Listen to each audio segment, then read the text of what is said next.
Hello guys, welcome back. For the first time in a long time, we've got some magazine reviews.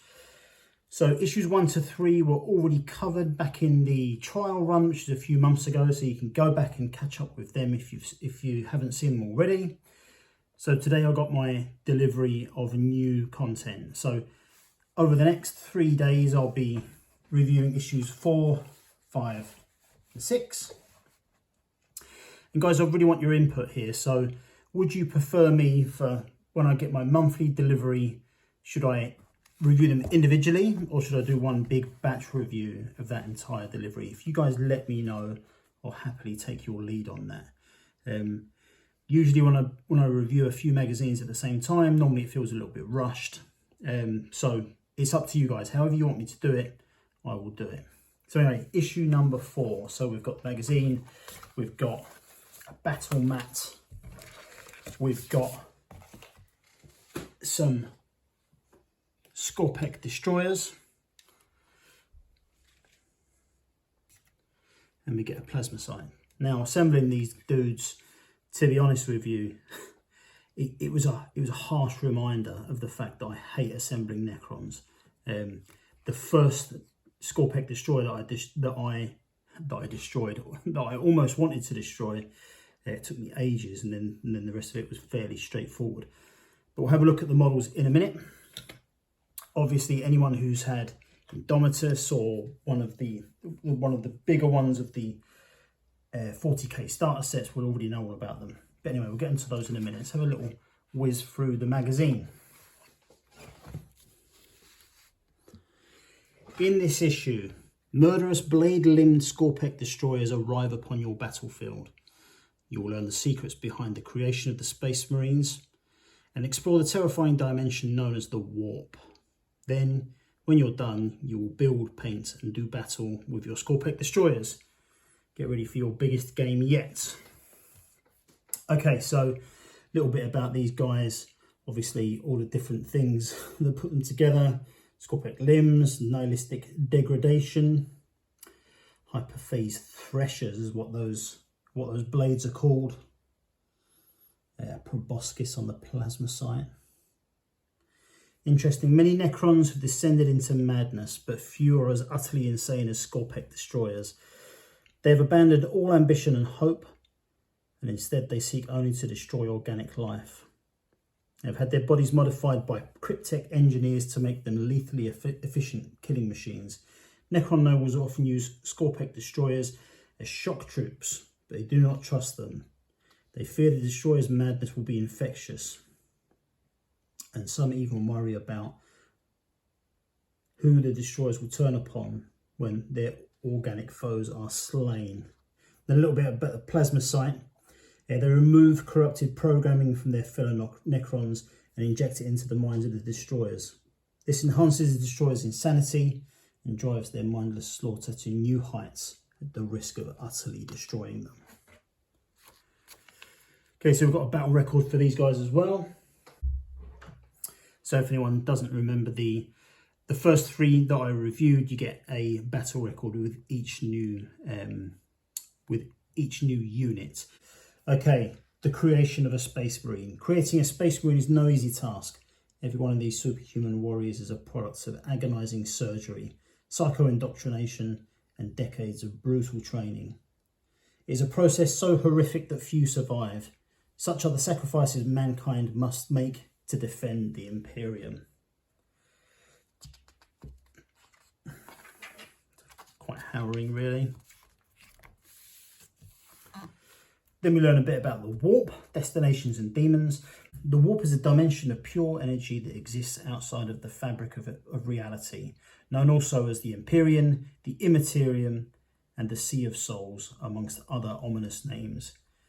It is at once utterly essential to the existence of the Imperium and the most deadly threat to humanity. So a little bit about that carrying on. Then we've got our build guide. And like I said, these were a real pain to put together, but they are really spectacular models. Very, very cool.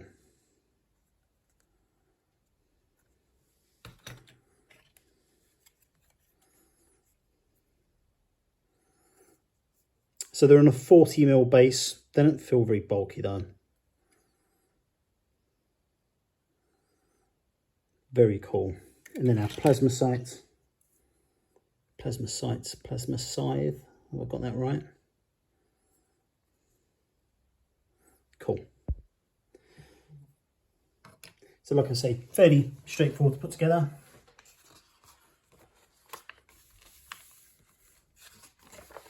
Then we've got our most basic of paint jobs, and in this case it is just a load of Rune Lord brass. I've said it in numerous magazine reviews before, don't just take this as being what it is. You really should be undercoating these models in some sort of primer. Otherwise it just gets chipped off and flakes off straight away. So we give it all a coat of Rune Lord brass, and then we paint some of the silver details in lead belcher, which we received in this issue as well.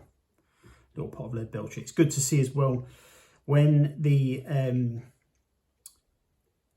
Conquest magazines came out and when the early editions of Mortal Realms came out, it had the old style pots, and quite a lot of the paints I got in those were pretty naff. They were really knackered before I'd even opened them. So it's good to see with the new branding, we know that these paints ain't really going to be that old. Okay, and then we've got our new playthrough, Destroyers Awaken. Having already awakened a trio of Scorpek Destroyers, a Canoptic Plasmacyte moves to bring more of these devastating killing machines to life. So we unfold our battle map. We'll have a brief look. I haven't got much space to open this out, but it's very much just a continuation of the map that we had previously. So we've got some containers here. We're going to be getting Munitorum armoured containers very soon, so we'll be able to place these on the mat, along with, we've got their ammo crates and barrels and that kind of thing. So that's on that side. And then that is what we've got here. Quite nice.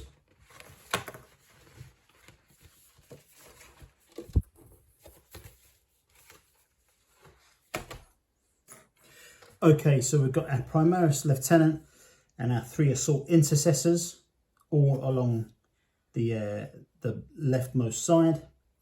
Then we've got our Scorpek Destroyers bang in the middle in a line, and then we've got our Plasmacyte down the back.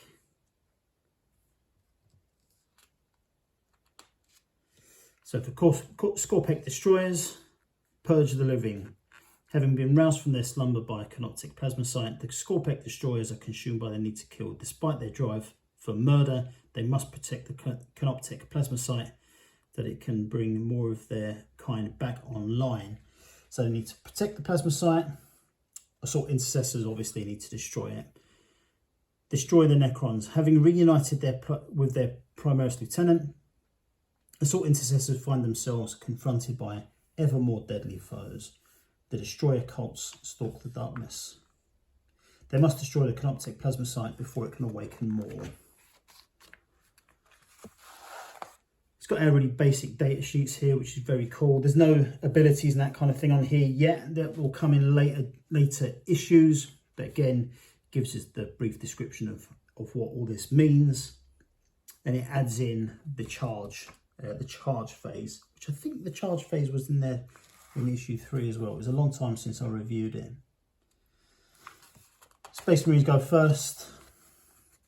Yeah, mixture of moving, charging and fighting. Okay,